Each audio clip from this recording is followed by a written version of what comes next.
out and did 50,000 words in 90 days. And that was the first draft of this book, and it was surprisingly kind of what I wanted to say when I was done. So I worked on it.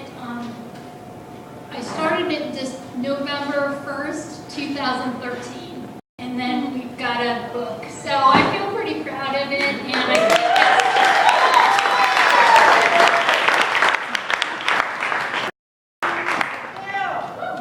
so anyway, so I was gonna, give a whole big talk about the Great Depression and the economic implications of it, but that seems boring. So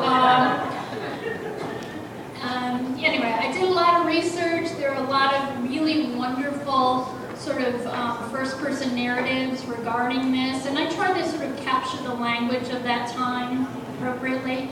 I have a blog, which is not yet active. I have some little pieces of paper over by Susan and Tom, if anybody wants it. It's got the web address on. I'm also asking that everybody who buys a book tonight also goes on Amazon and writes a little review.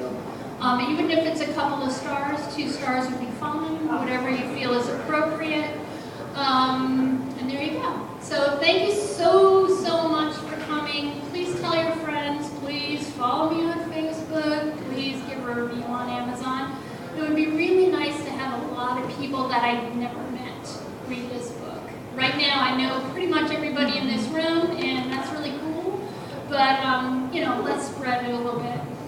So, thanks. I'm going to read just a little bit on what do you need to know. Millie is 10 years old. That's pretty much it.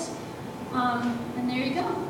So, usually I have larger print, so please forgive me if I stumble. The fool dog was barking up a storm in the front yard. This struck Eleanor Abbott as odd, because Jessup usually only alerted like this when the fox came in the night. It was late afternoon, nearly evening, and usually this hour was a quiet one as the day wrapped up to prepare for sleep. She hadn't heard anyone drive up, and they didn't get many passers-by up here on the hill. Still, he persisted long after any passing creature would have been merrily chased. Eleanor sighed and wiped her hands in the cotton tea towel by the sink. She had been scrubbing her hands for a good 10 minutes, and she'd probably not get at all the soil from beneath her nails if she kept at it for another hour. It was lucky for her that she didn't have anyone to impress. The chickens certainly wouldn't notice when she closed their coop later. At the edge of the road, just inside the low stone wall, barely on her property, but near enough to be considered a trespasser, a tall, muscular man smiled at the activities on her front lawn.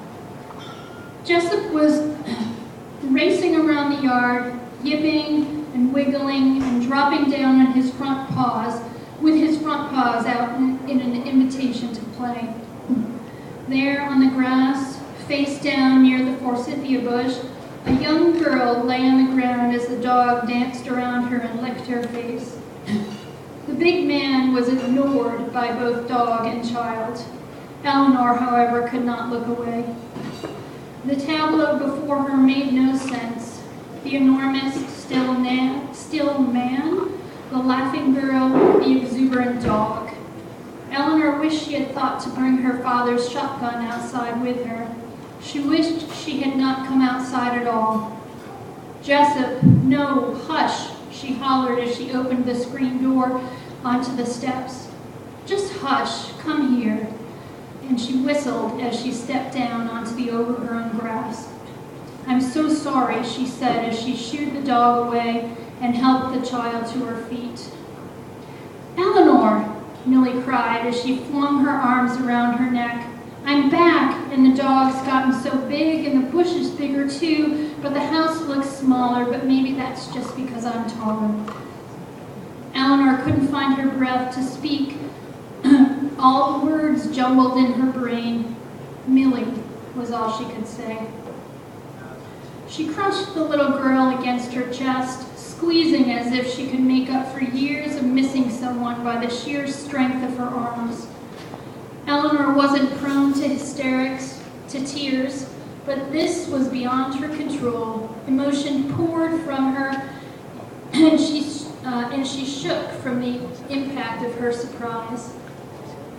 "Millie, where are your parents?" she said, and she craned her neck down to look down the road to town. No one else was coming. Millie went limp against her and clung like a feverish infant. "It's a terrible story. Can I tell it later?" Eleanor glanced over at the strange man who stood quietly watching her family reunion. He kept a polite distance, but was still too close for her taste. Her nearest neighbor was a significant ways away. His face, when he turned it, was crooked and mangled and horrific. She hugged Millie tight, ready to pull her to the house. "Millie," Eleanor whispered, "who's that man?" Millie perked up, stood, patted her dress down where Eleanor had wrinkled it. "That's William. He's my friend. He helped me get here." Eleanor kept her voice low. "Is he part of the terrible story?" she asked. Millie also spoke softly. "He's the hero. He really is." That's all good, Rachel.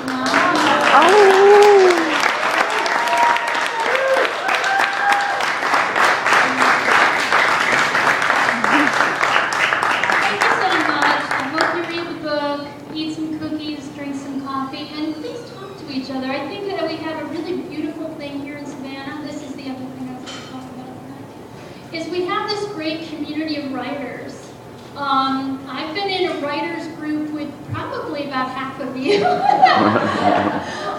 We do this thing where we all write some pages. We give our pages to somebody else, and then they mark them up, right? They say, "Wow, that's sloppy or confusing or boring or whatever else it is," and we make it better, you know? Right? Don't you guys think? You know, and when you get done with it, it's sort of a terrible process for somebody to hand you a page back with like writing all over it and you go, "Oh my God." But then you look at it and you read it and you go, "Oh, it's better." So anyway, it is what it is, you know? I knew it was a thing to start with. I had this story in my head for about 15 years. I wanted to have a really confined story for my NaNoWriMo so I can have a beginning, and a middle, and an end, and that's what I have.